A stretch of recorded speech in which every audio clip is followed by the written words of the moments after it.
Lucas. He's a young man about to enter college. He's had a difficult life growing up with his only parent, his mother, and his younger sister. Due to his difficulties in facing his adversities, he's lived a fairly unhealthy life and constantly indulges in partying, drinking, and smoking. One day, his mother got quite sick and was rushed to the emergency.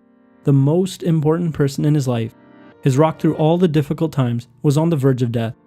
She put up a good fight, but unfortunately passed, and Lucas became the man of the house. Not only did he have to take care of himself, but his sister as well. It was summer break, and so Lucas immediately took on a full-time job as a janitor. He had to provide for himself and his younger sister. His only goal was to go to work each day and clean. Day in and day out he went. He took on every opportunity at extra shifts. His discipline in working was unwavering. He used the money to buy himself and his sister some food for dinner every night. He didn't want to tell his friends he was working as a janitor, so when they asked if he wanted to go out in the evenings and party, he decided that he would tell them that he had to tutor his little sister and cook her dinner. Lucas fell into the flow of going to work every day and eventually got used to it. It wasn't a chore for him anymore. He decided to stop buying junk food for himself and his sister and decided he would cook them a healthy dinner after work each day and then prepare a breakfast for the next day. He kept this routine up, working and then cooking, working and then cooking. Finally, school time rolled around and Lucas had to attend classes. He was juggling a lot at once, so now he rolled his hours back to part-time and had to make sure he attended class every single day so he didn't fall behind. Regardless of how he felt, he always went. He went to class, came home and worked, and then cooked dinner and breakfast. Lucas kept this up for the whole time in college. He was able to put himself through college and graduate with honors. He landed a good paying job upon graduation and maintained his good habits. Eventually, he was able to put his younger sister through college as well. He got married and eventually so did his sister. They remained best friends throughout life and they reminisced on how happy their mother would have been of Lucas.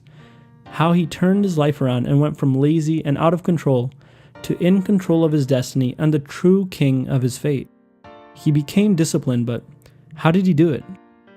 The first big thing for Lucas was a strong reason why. When his mother passed, he had a North Star to become the man of the house and take care of his younger sister. It was literally do or die. Studies showed that a strong motivating reason why allows people to tap into willpower reserves that they might otherwise not have been able to.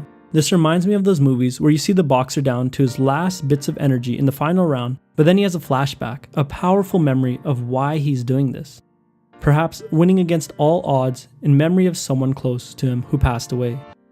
Studies also show that a strong motivating reason why may only act as a buffer or a temporary solution to increase willpower, and that willpower still does have a finite limit. In our example, Lucas had a strong motivating reason for why he was trying to become more responsible, but that doesn't mean that reason can motivate him to do an infinite amount of things for an infinite amount of time.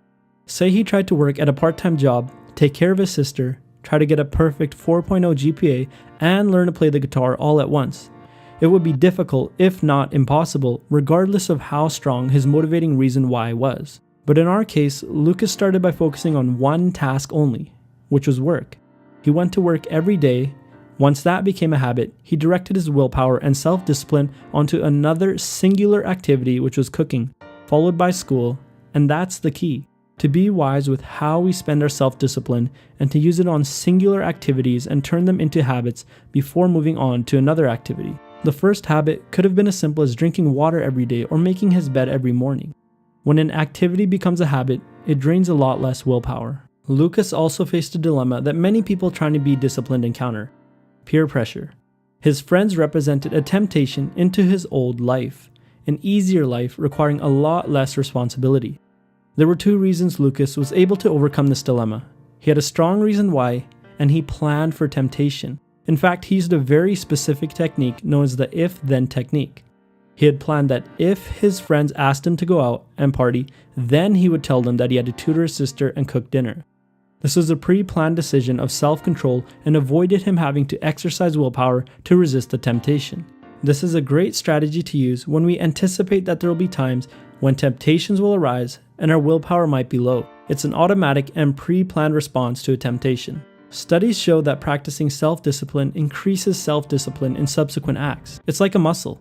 By finding his strong reason why, developing his discipline through singular activities, and pre-planning for temptations, Lucas was able to become more disciplined and overcome his adversities.